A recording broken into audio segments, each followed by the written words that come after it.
Swayam Prabha. Digital India. Educated India.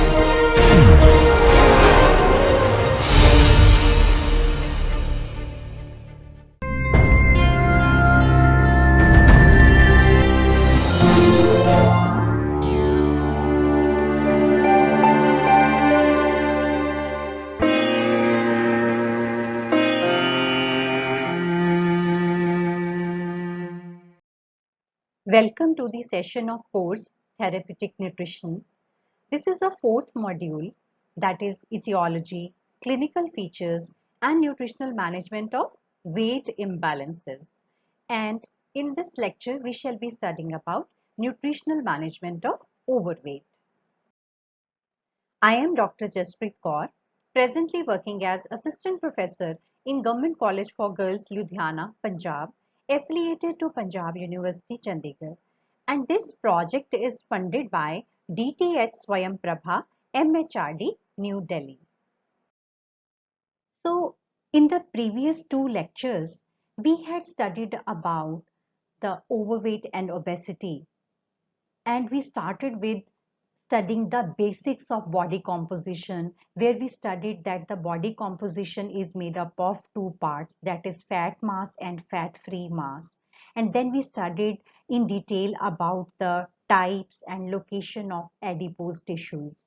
Then we studied about the regulation of body weight, which is short term and long term. And then we studied about the definition of overweight and obesity, and what are the causes of overweight and obesity. And then we learned how to assess overweight and obesity. And lastly, we studied about different types of obesity. And in this lecture, we shall be studying about what are the complications associated with overweight and obesity. And then we will study different strategies of managing overweight and obesity. And lastly, we will switch to the nutritional management during overweight and obesity. Overweight and obesity comes with many hazards. It can cause psychological problems, and it can cause some mechanical disabilities, and a person could be exposed to many diseases. And the diseases could be hypertension, then metabolic syndrome can occur, type 2 diabetes can occur, dyslipidemia, cardiovascular diseases, stroke, osteoarthritis can also be accompanied by the excess body weight, and sleep apnea can occur. And among women, it can lead to a host of problems such as PCOS, that is polycystic ovarian syndrome. It can cause infertility, or GDM, that is gestational diabetes mellitus. Now, let us study about the dietary management of overweight and obesity. Obesity, we know it is a chronic disease that requires long-term treatment. Even when 5 to 10% loss of the initial weight, it can actually improve certain conditions such as diabetes, dyslipidemia, or even sleep apnea can improve. So the ease of weight gain and difficulty in losing and maintaining weight, it makes the obesity a challenging illness to treat. So the goals of the weight loss should be realistic, else it will cause frustration and failure.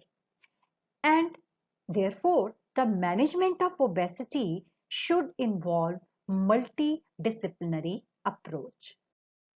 So let us study about the objectives of weight loss therapy. So the first objective of weight loss would be to bring about gradual weight loss and prevent further weight gain.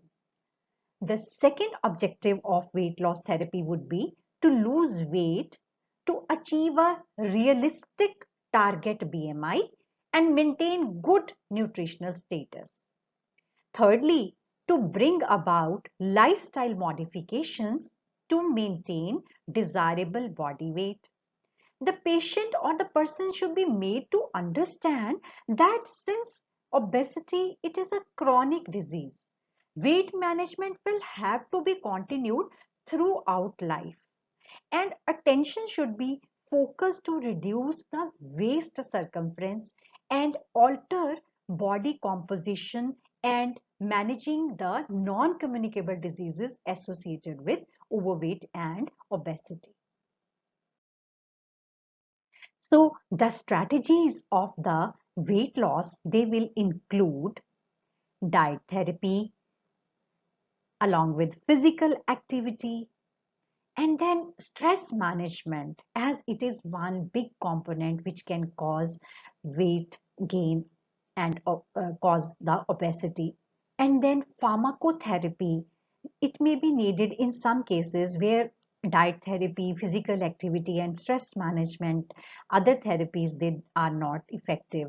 And then behavior therapy is another very important component of a strategy. And then weight loss surgery is also offered to persons where all the other strategies, they become ineffective. So when coming to the diet therapy, it is important that realistic body mass index rather than ideal BMI should be aimed in any kind of weight loss program. And the initial goal of the weight loss therapy is to reduce 10% of existing weight. And once the goal is achieved, further weight loss can be attempted.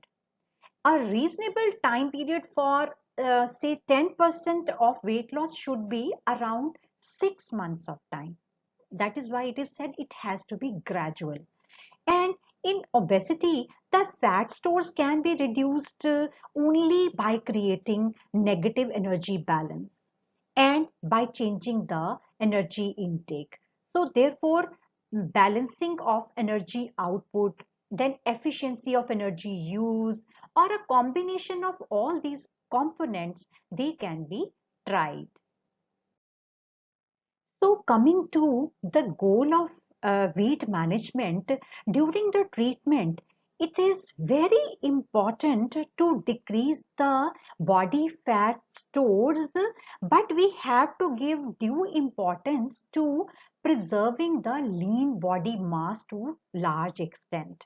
The treatment, therefore, it has to be a combination of exercise, which includes both cardiovascular and resistance training, along with the provision of adequate dietary protein to ensure that the lean body mass is preserved, along with the decrease in body fat stores. So, let us study about what are the strategies which are commonly used when it comes to weight management. So, the first strategy is to decrease the calorie content, and here the whole quantity of diet is reduced. So, the diet would be a low calorie diet, reducing all the macronutrients to achieve 1000 to 1400 kilocalorie per day. When we are talking about reducing all the macronutrients, that will mean we are reducing carbohydrates, proteins, and fats. And another strategy would be using very low calorie diet where the calories, they are less than 1000 kilocalorie in a day. And the second strategy is adjusting the macronutrients where the quality of the diet is changed. So here it could be low fat, it could be low carbohydrate, or it could be moderate fat, balanced nutrition reduction. It could be high carbohydrate, it could be moderate protein diet. So here the macronutrients, they are adjusted, but the calorie content is not that altered. For energy reduction, we all know that sustained reduction in energy intake has to be maintained. And here, what we aim for is that a calorie restriction of approximately 500 to 600 kilocalorie a day, that will cause a weight loss of around half a kg in a week if we aim for losing 10% weight in around 6 months. So let's learn how to estimate the energy requirements for weight loss program. We all know that the total energy expenditure, it is a combination of our involuntary and voluntary activities. So the involuntary activities, they are reflected in our basal metabolic rate, and physical activity level will uh, portray what is the kind of physical activity. So the formula for that, it could be BMR multiplied by physical activity level. The BMR of Indians is 5% lower than the BMR reported in the developed countries. So therefore, we have to ensure that we estimate the energy requirements accordingly. So ICMR, that is Indian Council of Medical Research, they have developed a set of equations for computing basal metabolic rate for Indian adults. So let us see what are these equations. So as we know that estimation of energy requirement for Indians can be slightly different from those which is happening in the developed countries. Let us learn. So these are the tables which will indicate that the BMR which can be calculated by using these equations. These equations are different for males and females, and they are based on different age groups. For example, for a male who is aged between 18 to 30 years, his basal metabolic rate can be counted by 14.5 into his body weight plus 645. And if he is 30 to 60-year-old, then this equation would be 10.9 into body weight plus 833. And if we wish to calculate the BMR of a female, say between 18 to 30 years, the equation would be this. And coming to physical activity level, it can be of three types. We categorize persons into three kinds of activity, that is sedentary worker, moderate worker or heavy worker. So for sedentary worker, we will be using this value as 1.53. If the person is a moderate worker, we use it as 1.8. But for a heavy worker, we will be using this value as 2.3. Now, let us learn how to estimate energy requirement with the help of one example. So, let us say there is a man who is aged 20 years and his weight is 60 kilograms and he is a sedentary worker. So, the BMR, how we can calculate? It is, let us see from the equation. For a male who is 18 to 30 years, this person is 20 years. So, this equation will be used 14.5 into his body weight plus 645. So, his body weight is 60 kgs and since he's, so this comes out to be 1515. So coming to his physical activity level, which is 1.53.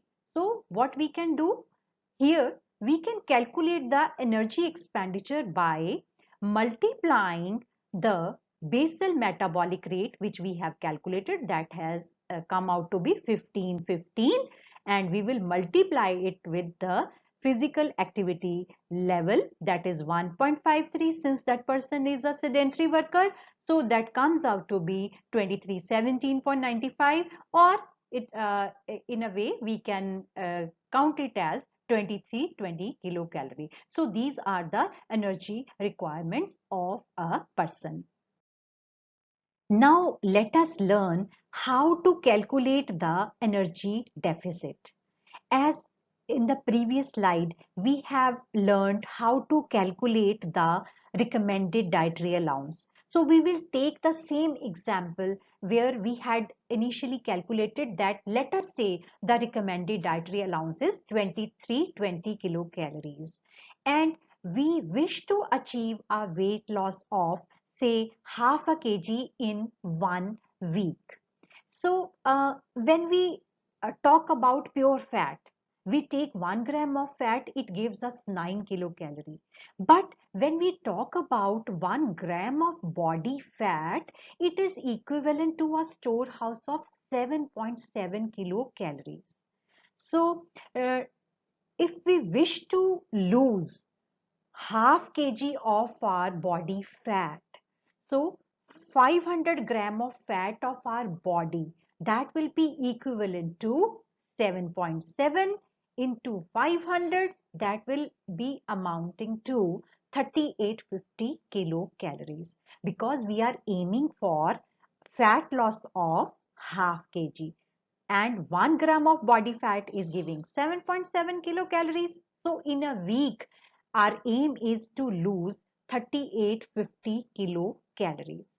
So that means in 1 week, we have to provide 3850 less calories than what he was eating before.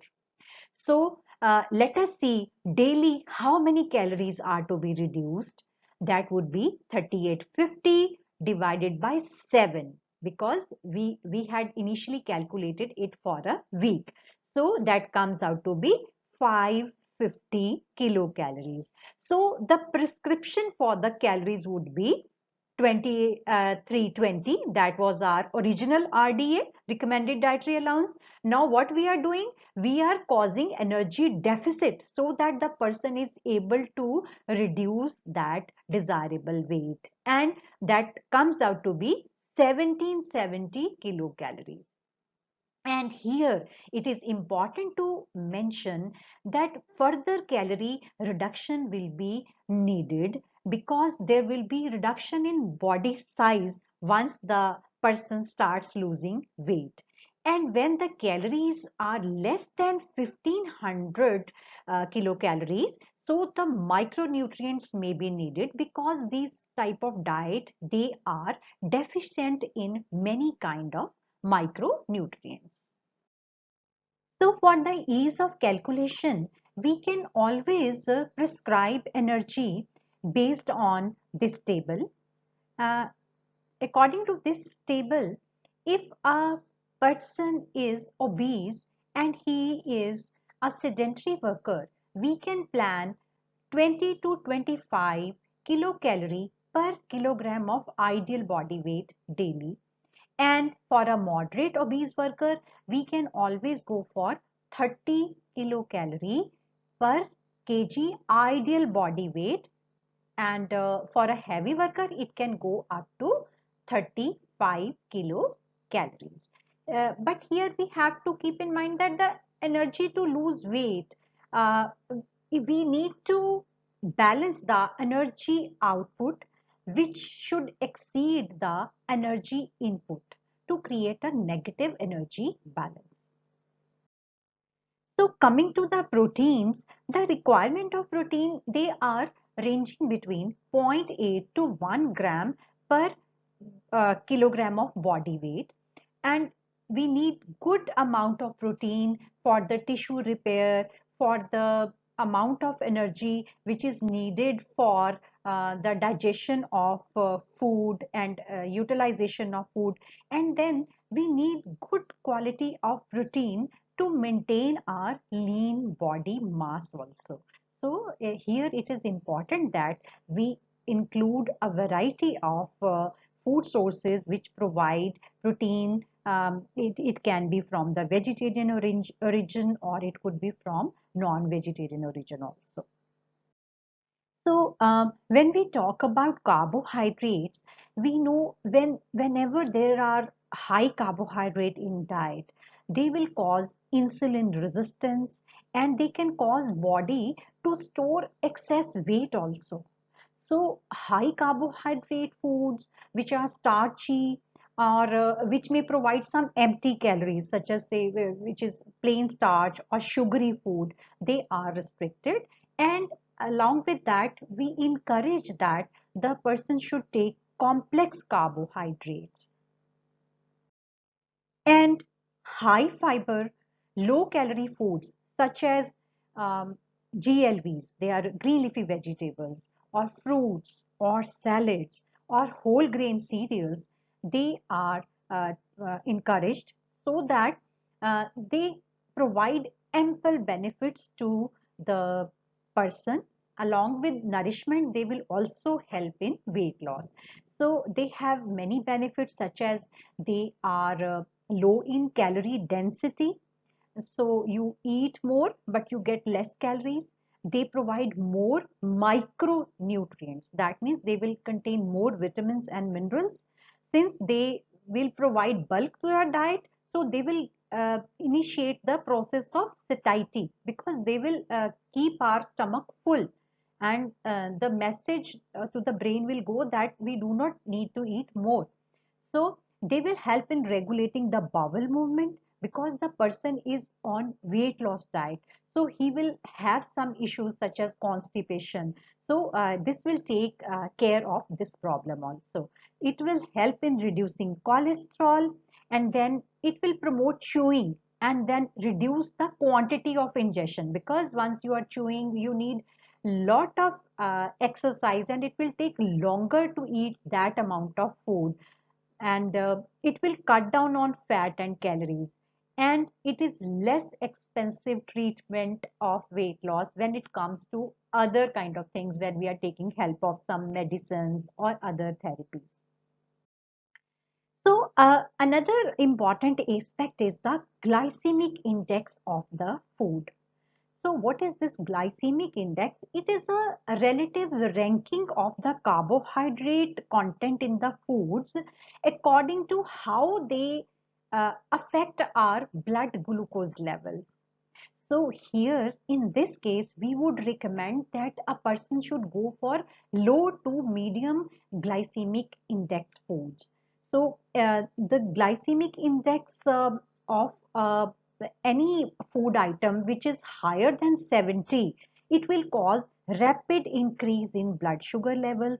The medium GI foods are ranged between 56 to 69 glycemic index. They will cause moderate increase in the blood sugar levels. And low GI foods, they are ranging between 0 to 55. So all these low GI foods, they will promote satiety, they will promote fat oxidation at the expense of carbohydrate oxidation. So this is what we aspire for, because we are aiming for fat loss, and they will send the signal to brain about the satiety. So talking about fats, they are to be taken in moderation, but here we should be ensured that we are not giving saturated or trans fats in larger amounts, because trans fats and saturated fats, they can actually worsen the condition of a person, and the person will be at higher risk of developing non-communicable diseases. So talking about micronutrients, with prolonged restriction of fats, fat-soluble vitamins such as vitamin A and D, they need to be supplemented. And here we may have to restrict sodium also to prevent fluid retention, and we encourage the person to take good amount of calcium in the diet to protect the bones from osteoporosis. And when we talk about fluid, we know that we should have liberal amount of fluid in the diet. This will help us in cutting down the intake of food, and it will keep the person full also. And remember, we feel full in summer when we drink too much of water, because the satiety hormone will be induced and the total intake will be curtailed. And this is a table which indicates that there are a number of diets which are popularly used, where fat, carbohydrate and protein content, they are exchanged. For example, there could be a diet where high fat and low carbohydrate they are recommended, such as in Dr. Atkins' new diet revolution, protein power, life without bread, or ketogenic diet. And then we have another set of diet where carbohydrates are restricted, protein is given in higher amount, and moderate fat is recommended. So here, this is the composition of macronutrients, and the examples are such as zone diet, South Beach diet. And then another set of diet are moderate fat, balanced nutrient, high carbohydrate and moderate protein. Here this is the composition, and the example are what is the RDA of Indians, then USDA food guide protein, DASH diet and Weight Watchers diet. So and along with that there are low and very low fat, very high carbohydrate and moderate protein diets. So there are a number of diets which have their own pros and cons. So what are the implications of fat loss methods? Since we have seen there are a number of popular diets which are altering the amount of calories contributed by various macronutrients. So when we talk about high carbohydrate and low fat diets, here the low calorie intake will favor a negative energy balance. It can be nutritionally sound, and the problem here could be initial water retention from the glycogen stores, which may be actually discouraging for the persons. And then second type of diet is where high carbohydrate, high protein is recommended. So here low calorie intake will favor negative energy balance. Initial rapid weight loss will act as incentive because the patient will feel motivated, and increased thermic effect of proteins because proteins they need a large amount of energy to digest them. So this type of diet they can be beneficial. And low carb, high fat diets, they are also prevalent. Here increased ketone excretion will remove the energy from the body. So inclusion of rich foods, they give some psychological benefit because usually in weight loss diet we are recommending that the patient should not go for high fat food. So here the whole pattern is reversed. So the patient gets some kind of psychological benefit, and this will cause rapid initial weight loss as an incentive. So, but ketogenic high fat intake, it is contraindicated for certain health conditions such as in heart diseases or renal patients or diabetic patients, and this diet is nutritionally inadequate. So once we have understood about the how we modify the protein content, the carbohydrate content, and the fat content, and what are the different kind of diet which actually help in weight loss. And here it is important to understand that the feeding pattern should also be given due importance so that the patient is able to achieve the weight loss in a much healthier way. So it is always encouraged that the diet should consist of a variety of whole grains, such as rice could be replaced with the brown or whole grains, and oats and millets they can be added. And it is good if the person can include legumes, and he can include grams in the form of sprouts, as they will be nutrient dense and they will be having low GI also. So the person should be encouraged to take skim milk, and occasionally they can go for cottage cheese, they can choose fish, egg, and it is important that they avoid red meat because it will contain a large amount of saturated fat. So the person should choose plenty of colorful vegetable and fruits because it will give them micronutrients and fiber. And it is good if the person chooses low fat food items and he avoids the saturated, trans fat, fried foods and rich gravies. It is important that we choose foods which contain fat in its natural form. For example, coming from nuts and oil seeds. Then the food should be low in sugar and added sweets and cakes, chocolates, then condensed milk, honey, and syrups. They are to be avoided. And it is good to be liberal on water. And then it is important if we can modify the cooking method. We can go for boiling, poaching, steaming, pressure cooking, and simmering without the fat. And then regular measured amounts they are to be taken, and feast and high GI foods they are to be avoided. And it is important that the psychological detachment with the food is to be maintained, because once we are obsessed with the food, we will be thinking about food, and then it is difficult to adhere to the weight loss program. And along with that, fasting is to be avoided as you tend to eat more later. And then outside home, the food choice is a real challenge. We need to choose the food wisely whenever we are eating out. And then it is important that we mind the portion size. We do not go for bigger portion size. And we should also avoid too much of healthy food. This is a common problem that we think that the food is healthy, and then we tend to go overboard. And then it is good if we can go for home cooked food, and we eat slowly and doing the mindful eating by chewing our food many times. And it is good if we can maintain to eat the food at specific time and place for taking our all major meals.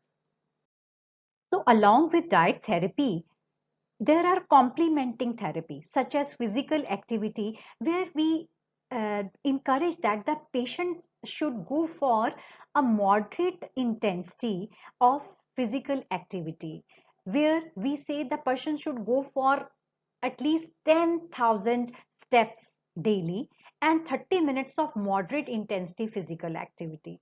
And behavior therapy of self monitoring, and then going for good stress management therapy, and then stimulus control, contingency management, and maintaining a good social group. These all factors they can actually benefit the person to achieve his weight loss goal. So let's summarize what we have studied in this lecture. We have studied that overweight brings psychological problems, mechanical disabilities, and predisposes us to other diseases. And the weight goal should be realistic, else it will cause frustration and failure. The management of obesity involves multidisciplinary approach, that is by using diet therapy along with physical activity, stress management, pharmacotherapy, behavior therapy, and weight loss surgery. And timeline for the weight loss should be losing around 10% of weight in around 6 months.